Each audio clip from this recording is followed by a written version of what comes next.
చేస్తలేవు. ఇలా రాజకీయాలు అవసరం లేదు. రేవంత్ రెడ్డి గారు రాజకీయాలు అవసరం లేదు. ఏమైనా రాజకీయాలు ఉంటే మళ్ళా ఎన్నికల కంటే 6 నెలల ముందు రాజకీయాలు చేసుకుందాం. కానీ వాళ్ళ రైతుల కడుపు మీద ఎందుకు కొడుతున్నావు అని మేము అడుగుతున్నాం.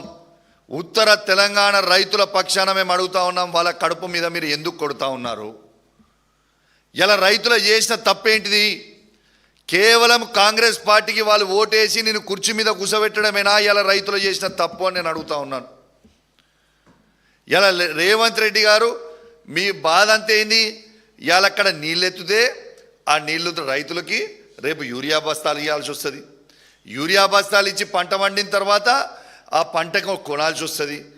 ఆ పంట కొనుగోలుతో పాటు 500 బోనస్ ఇవ్వాల్సి వస్తుంది. ఇదంతా లొల్లేంది?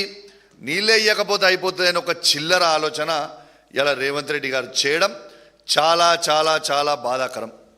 ఇలా రేవంత్ రెడ్డి గారు మీరు వెంటనే నీళ్లు ఎత్తాలని మా తెలంగాణలో ఉన్న రైతుల పక్షాన మేము డిమాండ్ చేస్తూ ఉన్నాం. ఇలా కేసీఆర్ గారే ఈ తెలంగాణ రాష్ట్రానికి ఒక రైతే ముఖ్యమంత్రి అయితే ఏ విధంగా ఉంటుంది అనేది ఆ రోజు తెలంగాణ తొలి ముఖ్యమంత్రి అయిన కేసీఆర్ గారు ఇలా అద్భుతమైన కాళేశ్వరం ప్రాజెక్ట్ అంటే ఇది మన దేశంలోనే కాదు ప్రపంచంలోనే అద్భుతమైన Kaleshwaram project, world's largest irrigation ప్రాజెక్ట్ని ఇలా కట్టింది కేసీఆర్ గారు. ఎందుకంటే కేసీఆర్ గారు రైతు బిడ్డ కాబట్టి, కేసీఆర్ గారికి వ్యవసాయం గురించి తెలుసు కాబట్టి, ఇలా రైతు ఆవేదన కేసీఆర్కి తెలుసు కాబట్టి, ఇలా కేసీఆర్ గారు దుక్కి దున్ని సాలేస్తాడు కాబట్టే ఇలా కాళేశ్వరం నీళ్ళు అనేటి ఎంత ముఖ్యమో కేసీఆర్ గారికి తెలుసు.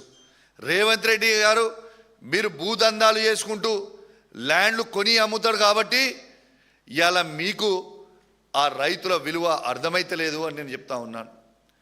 ఇలా దయచేసి నేను మా బీఆర్ఎస్ పార్టీ పక్షాన ఇలా ముఖ్యమంత్రి రేవంత్ రెడ్డి గారికి ఇరిగేషన్ మంత్రి అయిన ఉత్తమ్ కుమార్ రెడ్డి గారికి నేను సవాల్ విసురుతా ఉన్నాను.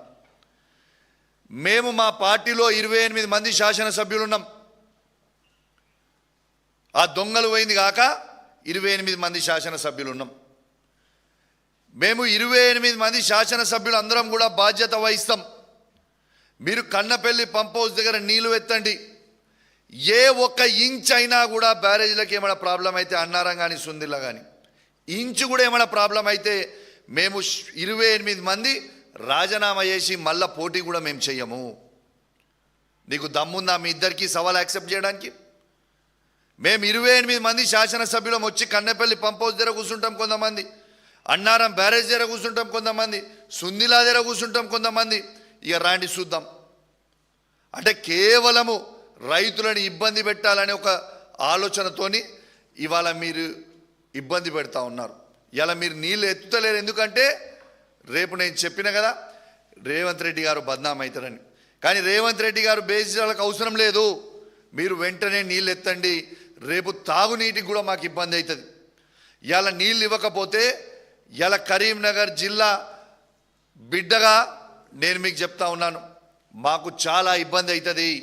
రేపు వ్యవసాయ నీళ్లు దేవుడి గారు వాడి నుంచి ఎత్తపోతే రేపు తాగడానికి మంచినీళ్ళు దొరికే పరిస్థితి లేదు. ఇది రేవంత్ రెడ్డి గారు గమనించాలని విజ్ఞప్తి చేస్తూ ఉన్నాను. నిన్న మా వర్కింగ్ ప్రెసిడెంట్ కేటీఆర్ గారిని